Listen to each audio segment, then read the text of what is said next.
సరే, మనమిప్పుడొక అద్భుతమైన ప్రయాణానికి బయల్దేరబోతున్నాం. మన కాళ్ల కింద వేల కిలోమీటర్ల లోతులో దాగున్న రహస్యాలను ఛేదించే ప్రయాణం. మనం కంటితో చూడలేని, చేత్తో తాకలేని ఒక ప్రపంచాన్ని సైంటిస్టులు ఎలా మ్యాప్ చేశారో తెలుసుకుందాం. ఇది చాలా ఆసక్తికరమైన ప్రశ్న కదూ.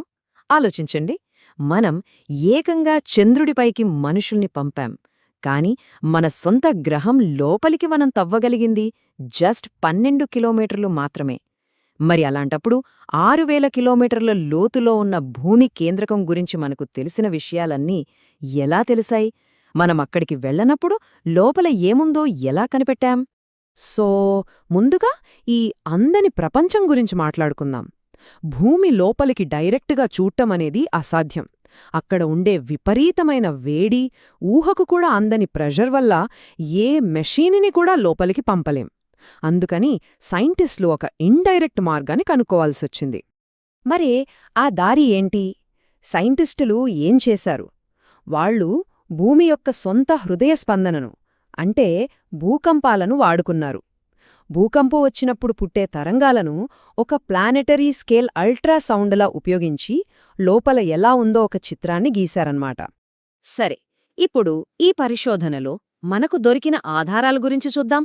లోపలి నుండొచ్చే ఆ ప్రతిధ్వనులు, ఈ భూకంప తరంగాలే మనకు భూమి లోపల నుండి ప్రయాణించి అక్కడ రహస్యాలను బయటపెట్టాయి.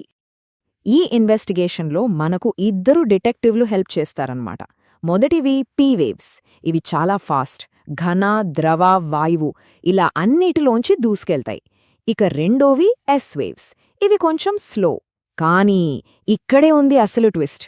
ఇవి కేవలం ఘన పదార్థాల గుండా మాత్రమే వెళ్లగలవు. ఈ ఒక్క పాయింట్ గుర్తుపెట్టుకోండి, ఇదే మన మిస్టరీని సాల్వ్ చేయబోతోంది. అవును, మన ఇన్వెస్టిగేషన్లో దొరికిన అతిపెద్ద క్లూ ఇదే. ఎస్-వేవ్స్ ద్రవాల గుండా వెళ్లలేవు. ఇదే మొత్తం కథను మార్చేసిన ఒక టర్నింగ్ పాయింట్. ఒక రకంగా చెప్పాలంటే ఇది మన కేసులో దొరికిన స్మోకింగ్ గన్ అన్నమాట. ఇప్పుడు ఈ ఆధారాలను ఎలా చదవాలో చూద్దాం. ఈ వేవ్స్ ప్రయాణం స్ట్రెయిట్ లైన్లో ఉండదు.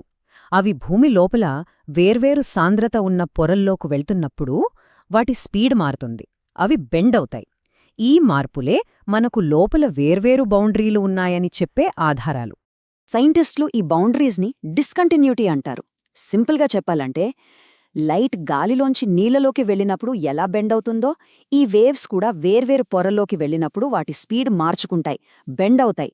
ఈ సడన్ స్పీడ్ చేంజ్ లోపల ఏదో వేరే మెటీరియల్ ఉందని మనకు చెప్పే ఒక క్లియర్ సిగ్నల్. మన దర్యాప్తులో ఇదొక పెద్ద మలుపు.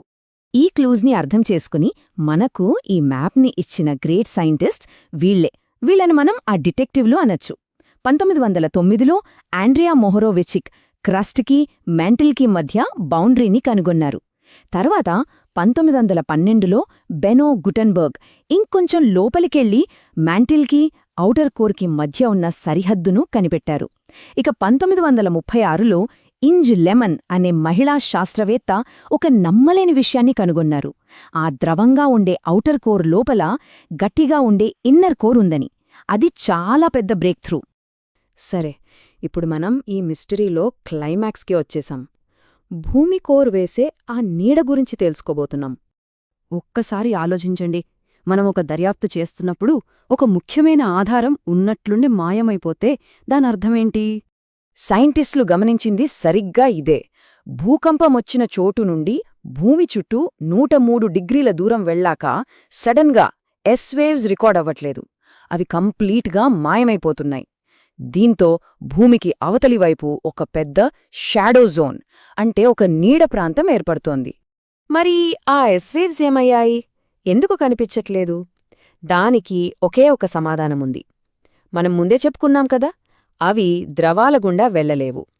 సో, భూమి కేంద్రంలో వాటిని ఆపే ఒక పెద్ద ద్రవపొర ఉందన్నమాట.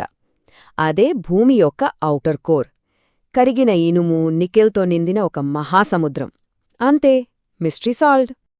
సరే, ఇప్పుడు కేసు సాల్వ్ అయిపోయింది కాబట్టి ఈ భూకంప ఆధారాలతో మనం గీసిన భూమి లోపలి కంప్లీట్ బ్లూ ప్రింట్ని చూద్దాం. చూడండి, ఇదే భూమి లోపలి నిర్మాణం. పైన మనముండే క్రస్ట్ చాలా పల్చగా ఉంటుంది. దాని కింద చాలా మందంగా ఉండే మ్యాంటిల్. ఇక మధ్యలో కోర్. దీంట్లో మళ్ళీ రెండు భాగాలున్నాయి. లిక్విడ్గా ఉండే ఔటర్ కోర్, దాని లోపల సాలిడ్గా ఉండే ఇన్నర్ కోర్. కానీ ఇక్కడొక ఇంట్రెస్టింగ్ పారాడాక్స్ ఉంది. ఈ ఇన్నర్ కోర్ సూర్యుడు ఉపరితలం కన్నా వేడిగా ఉంటుంది. అయినా సరే అది సాలిడ్గా ఉంది. అదెలా? సింపుల్. దానిమీద ఉన్న మొత్తం గ్రహం బరువు వల్ల వచ్చే ప్రెషర్ ఆ అణువుల్ని కరగనివ్వకుండా గట్టిగా బిగపట్టి ఉంచుతుందన్నమాట. టెంపరేచర్ కన్నా ప్రెషర్ గెలిచిందక్కడ. చూసారా, ఈ ఇమేజ్ మనం ఎప్పటిదాకా చెప్పుకున్న జర్నీ మొత్తాన్ని చూపిస్తుంది. పొరలు, వాటి లోతు, అవి ఎలా ఉన్నాయి, దేంతో తయారయ్యాయి, ఇదంతా మనం కళ్లతో చూడకుండా కేవలం భూమి లోపల నుండి వచ్చే ఆ ఎకోస్ని విని తెలుసుకున్నామంటే అద్భుతం కదూ. సరే, ఇదంతా తెలుసుకుని ఏం లాభం? ఇది కేవలం జియాలజీ గురించి మాత్రమే కాదు. అసలు విషయమేంటంటే, ఆ లిక్విడ్ ఔటర్ కోర్ ఉంది చూసారా, అందులో ఆ కరిగిన ఇనుము కదులుతూ ఉండటం వల్లే మన భూమికి మ్యాగ్నెటిక్ ఫీల్డ్ అనేది ఏర్పడుతోంది. ఈ మ్యాగ్నెటిక్ ఫీల్డ్ మన కంటికి కనిపించని ఒక పెద్ద షీల్డ్ లాంటిది. అదే సూర్యుడి నుండి వచ్చే డేంజరస్ రేడియేషన్ నుండి మనల్ని, భూమి మీద ఉన్న ప్రతి జీవిని కాపాడుతోంది. అది లేకపోతే ఇక్కడ లైఫ్ ఉండటమే అసాధ్యం. ఇది మనల్ని ఒక పెద్ద ఆలోచనలో పడేస్తుంది. మన ప్రపంచాన్ని మనకు తెలియకుండా నడిపిస్తున్న ఇలాంటి కనిపించని శక్తులింకెన్నున్నాయో కదా.